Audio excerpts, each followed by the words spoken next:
오늘의 이슈의 참견, 해상 운임비 20%대 급락.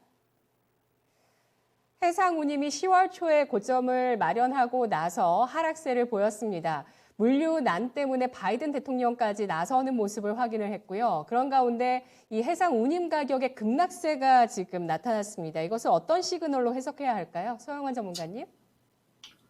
예, 중국에서 미국으로 향하는 컨테이너의 운임이 크게 하락을 했다고 합니다. 40피트 컨테이너 기준으로 운임비가 9월 중순에는 2만 달러까지 치솟았는데 최근에는 1만 4천 달러에서 한 1만 5천 달러 수준까지 급격하게 하락을 했습니다. 물량이 많은 화주회 같은 경우에는 더 낮은 가격에도 계약을 하고 있다고 하고요. 여전히 물류 대란은 지속이 되고 있지만 운임비의 하락이 경제 정상화에 상당한 도움이 될 것으로 기대가 됩니다. 철광석이나 석탄, 곡물 등을 운송을 하는 벌크선 운임지수인 발팅 운임지수 BDI는 하락세가 더욱 큽니다.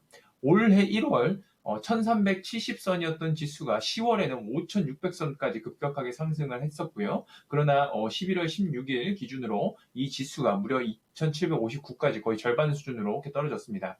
원자재 쇼티지가 문제가 커지면서 패닉 바이에 나섰던 수요 주체들이 공급난이 완화되자 주문을 줄인 탓이죠. 벌크선 시장은 완전 경쟁 체제이기 때문에 운임의 변화가 더 가파르기도 합니다. 그간 운임이 상승한 것은 선주문 효과에 따른 것으로 이렇게 보여집니다. 미국에서 추수감사절과 크리스마스 등 대목을 앞두고 물류난이 일어날 것을 예상을 한 미국의 수입 업체들이 앞다투어서 조기 주문에 나섰기 때문인데요. 기존에 물류 적체가 있었던 상황에 대량의 주문이 추가적으로 갑자기 몰려든 탓입니다. 이제 운임이 하락한 이유는 이러한 화물 주문이 거의 마무리가 돼서 미국으로 들어올 화물이 급격히 줄어들 것으로 예상이 되기 때문이죠.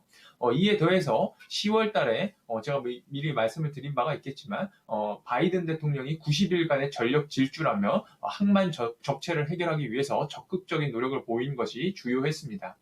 화물을 내리는 각 포트 항구들이 24시간으로 운영이 되고 있고요, 현재. 그리고 내린 화물을 육상으로 운송을 하는 기업들이, 트럭 같은 기업들이 되겠죠. 트럭 운송 업체들이 24시간 내내 운영할 것을 정부에서 권고를 했기 때문입니다. 이런 물류 밸류체인 내 기업은 언제든 다시 운임이 상승할 수도 있을 것이라고 예측을 하는 것도 많이 있습니다. 아직까지도. 그러나 현재로서는 이런 운임비 하락에 대한 안도감이 시장을 지배를 하고 운임비가 좀 추세적으로 하락할 것으로 많은 컨센서스가 형성이 된 것으로 보입니다. 운임비의 하락은 곧 인플레이션의 완화를 불러일으킬 것으로 예상이 됩니다. 이로 인해 억눌렸던 산업 생산도 활기를 띨 것으로 보이고요. 소비도 더욱 많아질 것으로 기대가 됩니다. 결과적으로 글로벌 경제가 다시금 활기를 띠고 내년도 이익 전망치를 상향할 수 있는 그런 계기가 될 것으로 보고 있습니다. 그렇다면 이익 전망치가 상향이 된다면 주식시장은 다시금 큰 랠리를 펼치지 않을까 저는 그렇게 기대를 하고 있습니다. 최근에 해상 운임비 하락으로 해운사들의 주가는 저는 좋지 않을 것으로 지금 예상을 하고 있고요. 해운사들의 실적은 향후 몇 분기 지속적으로 서프라이즈를 기록할 것으로 저는 기대를 하고 있습니다. 그러나 주식시장 참여자들은 업황이 꺾였다는 신호가 나오면은 향후의 실적이 아무리 좋게 나온다 하더라도 주가가 상승하지 못하고 주가를 억누르기 마련이죠. 피크아웃에 대해서 좀 너무나도 과도하게 반응을 하는 모습을 보이곤 합니다.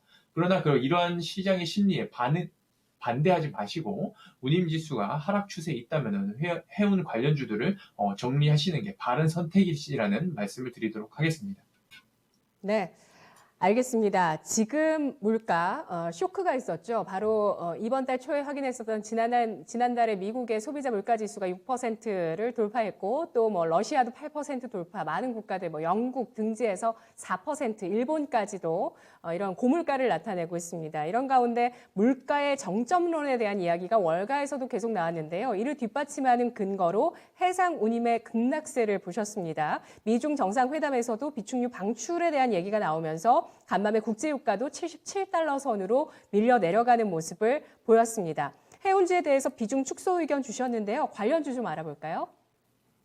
예, 관련주는 HMM과 태용로지스 이렇게 준비를 했습니다. HMM은 먼저 국내 그 대표적 해운사죠. 매출에서 컨테이너 운송 부분이 90% 이상을 차지할 만큼 컨테이너 운임 지수에 크게 영향을 받는 종목입니다.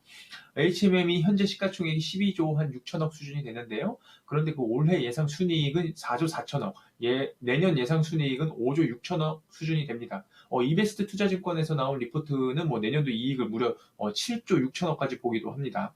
어떻게 보더라도 상당한 저평가로 볼 수가 있겠습니다만은 제가 앞서 말씀드린 것처럼 시장이 아니라고 한다면은 그것에 반하시면 절대로 안 되시겠습니다. 저도 뭐 불만이 많은 부분이겠지만 어쩔 수가 없습니다. HMM 및 해운사 주식 비중을 줄이시길 경고를 드리고요.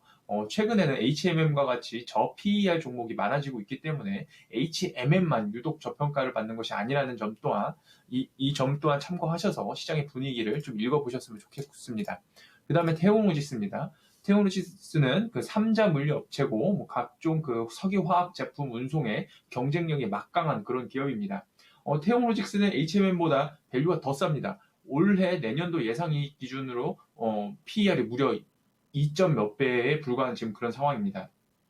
가격만 놓고 보면 너무 싸게 매수해야 되겠지만 하지만 운임비가 하락 추세이기 때문에 동사도 매수하지 마시고 보유 중이시라면 매도하시라는 의견을 그렇게 드리도록 하겠습니다.